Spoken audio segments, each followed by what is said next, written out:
Hey, happy Sunday, everybody. Mark again here, Weatherman Plus. I'm going to give you the latest information on what you can expect pretty much for the rest of November. We're going to be still on this big roller coaster ride. Now, I've been checking other people's videos because I've been hearing some people say they're confused because some people are saying only the topics of what's going on. Hey, we got this big snowstorm coming. We got this big winter freeze coming. We got this big warm up coming. Above average for what we're supposed to get for this time of year. Now, I'm going to let you know all them answers in this video and explain things a little bit better so you understand what we are going into. So if you've never been here before, make sure you subscribe. I am all year long. It's free to do.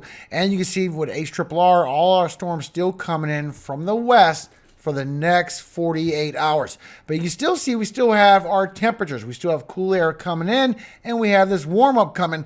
But you can see with all this gray, which is your average. This will be our average temperatures moving through, a little below average for New England, a little below average for Texas, while we're above average in upper Midwest and the Southeast. And as you go from 8 to 14 days, this is where that big ridge, that big warm up is coming that I've been screaming about, big above average temperatures. Not a huge warm up, just a above average temperatures coming. If you normally have 50s, you could be in the 70s or 80s. Well, first, let's cover the tropics. You see real quick our latest on potential velocity anomaly. If you've never seen this before, this lets you know whether you have favorable or unfavorable environment for storms to grow. Now, when you go looking for favorable motion, it will be this blue color here. That's the rising motion potential growth in that area. And sinking air coming in with this color here, this orange to this red. This will be sinking air. So we have rising air in the blue, sinking air in the orange. So you can see here, according to the GFS, as we get towards the 15th, we still have a lot of rising motion, favorable environment moving in through our region. And we know it's our region because you can see right here for Central America that we have the Lesser Antilles. We have all the way to the East Coast to the Northeast at 60W. West Coast is 120W for the U.S. We have the Caribbean, Central America, South America. We got the Lesser Antilles. Look at all this favorable environment moving through our Caribbean as we go somewhere towards the 15th, going towards Central America. You can see the same thing with the Euro. This is your short range view of the Euro. You see right around the 15th, we have something coming, a lot of favorable environment going right towards Central America, somewhere into the center of the Caribbean and staying in that region as it weakens down towards the 20th. And as we look at the long range to see what happens for the end of the hurricane season, you can see it again right there. You can see it staying there, staying weak to the 20th. We actually have a lot of cold fronts coming through, going to keep that suppressed there, and possibly another one forming in the late 20s as we go towards the end of our hurricane season, as we kind of get out of our season.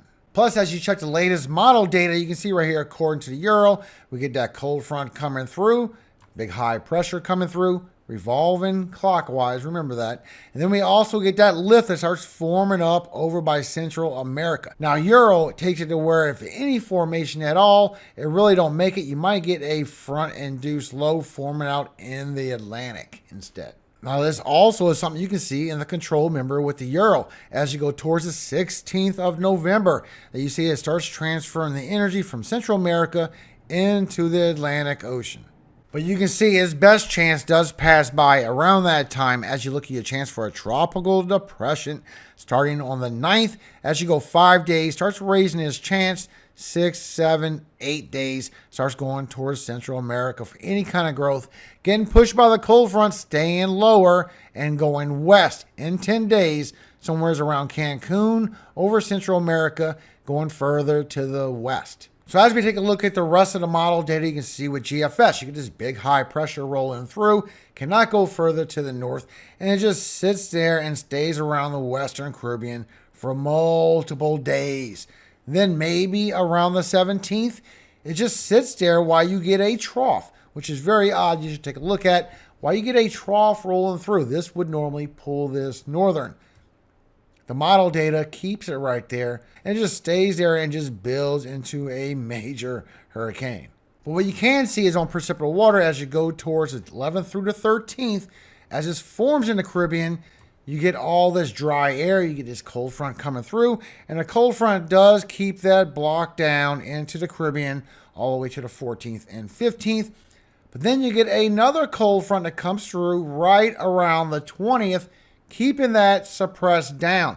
But at the same time, right after that first cold front, you get a trough coming through where it should pull that northern, and it does not. The model don't do anything with that. But you can also see from your AO, your Arctic oscillation, that we do have this cold front coming through with all models all the way to the 13th, all the way to the 15th. Then we're going on that warm up, that above average temperatures that's going to be swishing through. So we still have this cool front coming through, guys, still bringing some nice cold temperatures. A lot of it's going to be your average temperatures for this time of year. A little areas is going to be below average, but then we're going on a big warm up, a big above average pattern. But you can also see with the long range with the Euro, that after you get that cold front on the 13th, that you will be getting that cold front on the 20th, all the way to possibly the 25th. Multiple dips of cold air that's going to keep coming in through the U.S., keeping that suppressed in the Caribbean if it does form. Then we still have that above average, that warm anomaly that's going to be passing through the end of November, beginning of December, another possible cold front that's coming through. Then we're going back on a warm up again after that for the first half of December, guys. So it's still this big roller coaster of effect of a cold front, warm up, cold front, warm up, cold front, warm up. So get ready to be getting sick. That's pretty much what those patterns do for us over here at my house. When it gets that warm, cold, we get sick over here. So I imagine we're going to have that be passing through as well. Now the update with the GFS, the 6Z, shows the same thing. You get that cold front passing through and it just gets blocked by the Caribbean, but might get weak and finally get pulled up in that trough after that I didn't show in the previous model. Also at the same time, you see it's very weak. It'll just be moisture that would be coming towards the south, which is expected, and bringing beneficial rainfall towards the south. So far, that seems to be the outcome. Matter of fact, you can even see the next 6 days with the 12Z already, the next run. And it brings that high pressure on in and very weak amount of nothing growing and going towards the Eastern Pacific. We don't see the rest of it yet, but so far it's not looking very promising. But the one thing that is trending is this warm up for sure. So after you get this cold front coming through from the 10th towards Texas, very cold air up here for the upper Midwest, up northern half of Ohio Valley, the Northeast. But that red right there is cold conditions going all the way to the south as well. And it goes all the way towards the 13th and 14th towards the southeast. Very cold front coming through. But right after that, we're going into that very high ridge. And this is going to give us zonal flow. We're going to have winds coming from the west straight to the east. And everything is going to be coming in that direction for a while, where our jet stream is going to be way up here, putting our way above average temperatures all the way into Canada. Now you also can see this on the GFS. You have that cold front coming through. Really good cold front too. It's going to be some nice cool temperatures, guys. But after that, then you're going to be on that high ridge. A big warm up is going to be passing through. Still going to be some cooler temperatures, but not as cold as you're supposed to get for this time of year. Now this is where it gets confusing for some people, because they're seeing cooler temperatures coming through, but yet it's our average for this time of year, guys. And this is what confuses people as well, as you see all this above average temperatures rolling through. Now you can see down here on the bottom, according to the legend, all this red gets all the way towards the 13 to the 15s. Then you go to the brown to the white, and you get the 17s up to the 20 degrees above average that you're going to be having this time of year. So even though you have a cool front that's going to be coming through, you're going to be above average temperatures, but then the cool front's going to come through. Now, what that means is, normally in the beginning of November, if you normally have 40s or 50s rolling through, you're going to be in the high 60s, maybe even the 70s, and that's going to be that much above average of a difference. Then when you have that cool front coming through, you can see the below average temperatures that's starting to kick in with that as you go to Friday on the 10th. All this blue to this green is all maybe 5 to maybe going towards a 10 to a 15 degree difference in that white. So mostly a 5 to a 10 degree below average difference, which is coming. So if you're 60 or 70 in the south, you're going to be 50, and that's going to bring that a below average look to it as it swings through for the 10th, the 11th, the 12th, and just sits there all the way to the 14th. The 13th, you get in the northeast involved, and then you go through that 14th. Now we're looking at well below average temperatures from the 5 in the blue, the 10 in the green, all the way to the 15 in the white for this time of year as you go towards the 13th and 14th. And you have above average temperatures coming in anywhere from 5 to 10 degrees for this normally time of year. That is exactly what that means, and that's why people are getting confused. But if you remember this winter, when I did a winter forecast, we're going to be below average a little bit for the south and above average for the north for our winter pattern. That just means the cold fronts that come through are not going to be as bad as we normally get. We're still going to get them, but it's going to be pretty much a mild season. We're still having them. That don't mean we're not going to have them. They're just going to be mild than what we normally get. But also you see the below average in the south that kicks in. So that also means that normally when you're staying warmer because you're closer to the Gulf Coast, normally you could stay warmer, but you're going to be below average for this time of season because these cold fronts are going to last longer than they normally do. They're not quick shooters. They're going to last multiple days. And you can see that here because we're in our El Nino pattern where you always get wet but cooler temperatures coming across the south, and you're always getting warmer and above average temperatures coming across the north. And that's the pattern we are in. Now remember, as we go into spring, as we go towards March, April, and a little bit beyond, we're going to go towards a neutral phase where we're going to get out of this El Nino phase, and then it's going to be warmer across the south and southeast, and a subtropical jet is going to bring storms across the south. Subtropical jet will bring storms in this pattern right here, and usually the Gulf Coast states will get hit with some moisture, while our polar jet will come through the upper Midwest and go out through the Northeast, keeping y'all on that below average streak. And that's where we're going to be at for the spring, and possibly going back to La Nina for next hurricane season. And you can see this here, the latest ENSO report they did it on the 30th of October. So there is one due coming soon. But just like I showed you in the last one, we're going to stay in that El Nino phase all the way until we get around April to May. April, May, June to May, June, and July, we're going to start getting out of that El Nino, going towards that neutral pattern, just like I just showed you. And that's what you can expect for May, June, and July. But you can also see here, as you go from May, June, and July, as it goes towards that neutral phase, more than likely, definitely as you go towards June, July, and August, you can see that dip is going in. It's definitely going to be going towards a La Nina towards next hurricane season, potentially towards the end of next hurricane season. We could be in a strong La Nina. If not a big pattern, definitely a dip of La Nina is coming around that time. But this brings us back to this. So you can see here at National Weather Service for the next 6 to 10 days, this is your average temperatures, guys, that y'all can expect. You're going to be above average in the southeast and above average in the upper Midwest. So I have this link in the description for you so you can go see it. It lets you know what day it is right here on the top. And you can see as you go through Wednesday, you're going to have that cold air coming through the West Coast. Thursday, Friday, Saturday, bringing your morning lows very cold. And up here in the upper Midwest, it's going to be in the 20s. This cold front is going to be very cold. Matter of fact, you can see it on your highs. This is your highs for tomorrow, Tuesday, Wednesday, moving in through the country. Thursday, Friday hitting the south, your highs are going to be in the 50s and 60s, and Saturday.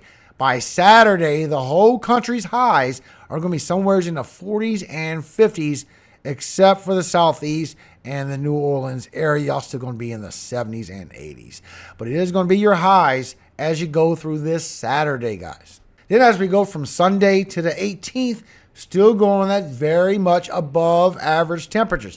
This is where your warm up actually will happen. And you can see this with GFS as you go above average temperatures as you go through the teens. And as you go through the high teens, you get high above average temperatures. Possibly getting all the way towards maybe 30 degrees difference. Normally you'd be 50 degrees this time of year. You could be looking at the 80s coming by. So that's what that means when you see that, guys. It's a lot different temperatures, but it don't mean it's about to get over 100. But you can see how above average pattern stays as we get towards the 20th and possibly that next cool front coming through from the West Coast, bringing that next cool front all the way to the east. Potentially, it's just too far to believe that just yet, but there's one beginning of December as well. And this has all happened because of your jet stream. So when you look at your East Pacific Oscillation, look at your jet stream on the West Coast, you see we're going into this high ridge all the way to the 15th. That is going to bring that above average temperatures, that big warm up coming Then as we go through the 15th, then we get a big trough coming through all the way to the beginning of December. That would bring cooler air towards the west coast, but where you have a trough on the west coast, you will have a ridge on the east coast. So this will bring our warm up from the center of the U.S. towards the east coast as you go through the rest of November. And you can see this when you look at the Euro from your, pretty much on your wind streams. You can see you got zonal flow. You got it going from the west to the east, straight zonal flow. But once we go into the lower teens, then we start getting that subtropical jet start kicking in. And as we go towards the 10th, we got the cool air coming in. But look how it goes all the way down and keep going towards the 14th. You can see it's the same dip with GFS. Jet stream coming all the way down to the 12th, all the way down to the 14th, the 15th, all the way towards the end of November. So you'll get a deep trough on the west coast. That'll bring that colder temperatures towards the west side of the U.S. for quite some time. But it'll put that high ridge on the east side of the U.S. So where you have a trough on one side, you have a ridge on the other. And that's going to bring that above average temperatures. It's going to bring that warm up for November. So you can see here with the Euro that you're going to be above average temperatures, guys. You're going to be on a warm up, but this is your average temperatures, even at nighttime. This is your average temperatures for this time of year. As we go through Wednesday, it's going to start coming in now. Now, once you go through Wednesday, then your warm up is going to start leaving. As you come through Thursday, you can see the cool front passing through Thursday morning. Then you'll warm up for Thursday. It's going to stay lower, guys. It's going to stay low. This is going to be your highs for the day. Then you have Friday. It comes even lower. Then your highs for Friday is going to be peaking a little bit. It's not going to be super bad, but then you come in for Saturday. Cold front sticks around. Highs for Saturday. Sunday, it sticks around. Highs for Sunday. It's just going to stick around for quite some time with this first cold front from the 13th and the 14th, and then we're going to go on a warmer pattern after that. And you can see this with GFS. So as we get that last cool front coming through, then it's going to be on that above average warm up, just like I showed you with National Weather Service, bringing 60s all the way towards Canada while you get that cool front on the west coast. Then we get towards the 18th and 19th, another cool front coming through, potentially till the 20th. And we'll keep you updated on that. Then we go on another warm up after that. It's just going to be a roller coaster of a November. Now, one thing that we do have the risk of heavy precipitation from the 11th through the 17th. Now, remember, this is your yearly rainfall you do get from Washington, Oregon, Northern California, all the way from 11th through the 15th. And California's watersheds are looking good and topped off. Plus, you can see over here for the south, also from the 11th through the 15th, you have a slight risk for heavy rainfall coming. And this is going to be great beneficial rainfall, especially for Louisiana through Mississippi. Not showing it super heavy, but you can see with the Euro as we go through this transition on the 10th. As that cold front comes through and it goes lower down, starts building up to some rainfall, and it's not adding up a lot. But you can see with GFS, it starts adding up for the next 10 days a little bit further to the north. Now, let's take that with a grain of salt because it's 10 days.